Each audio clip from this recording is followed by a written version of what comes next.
Tonight I'm going to make the hot and flaming spiciest noodle I ever eaten in my whole life. Just use Maggi noodles with chilies, lots of chilies.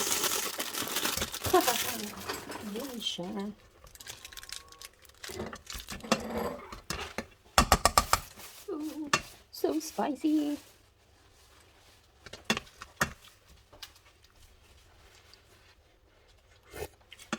Ah. Oh my god.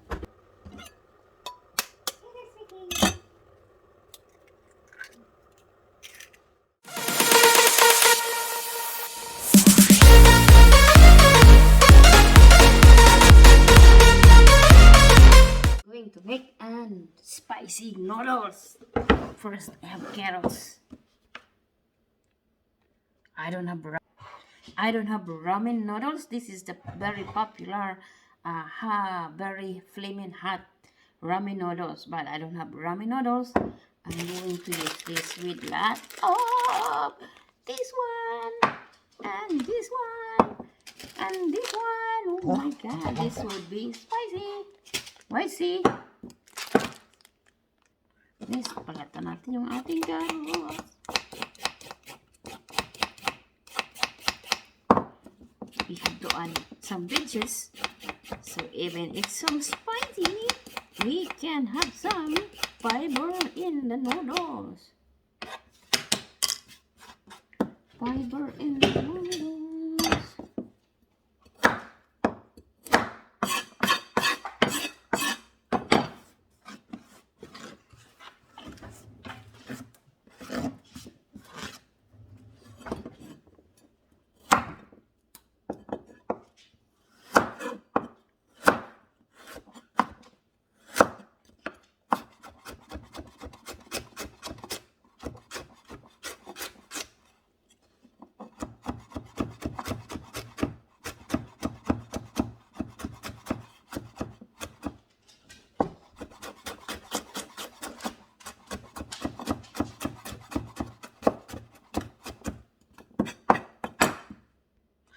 Oh wait, we have another vegetable here.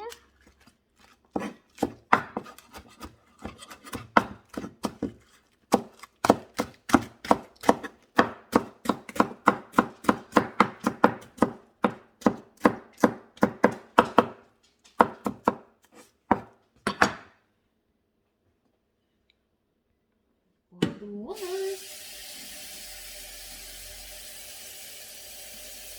There you go.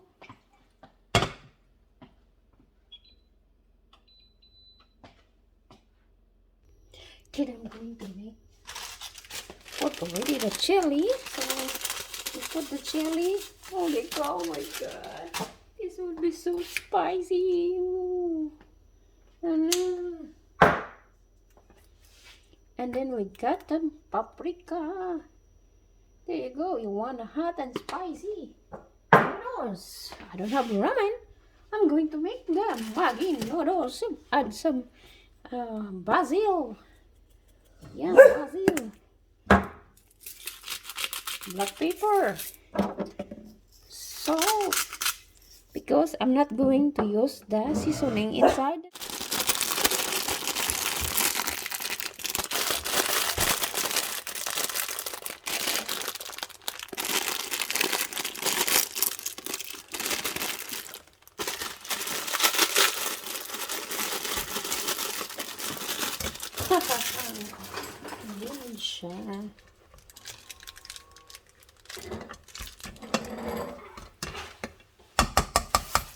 Ooh, so spicy.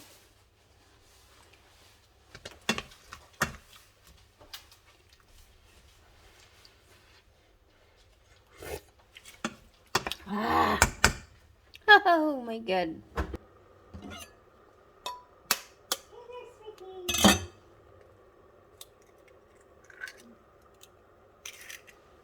It's my made so spicy noodles because I didn't have any ramen, so I just make my own ramen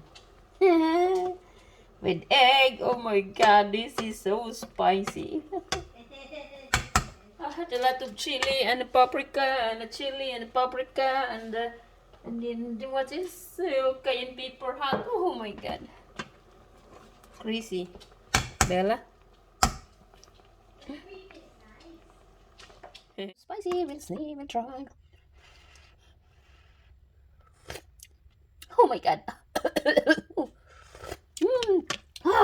So hot. This is it, we try. Oh my god, so hot. We try the noodles now.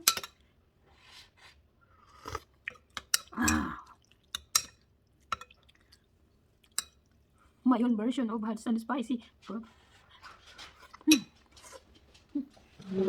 So hot.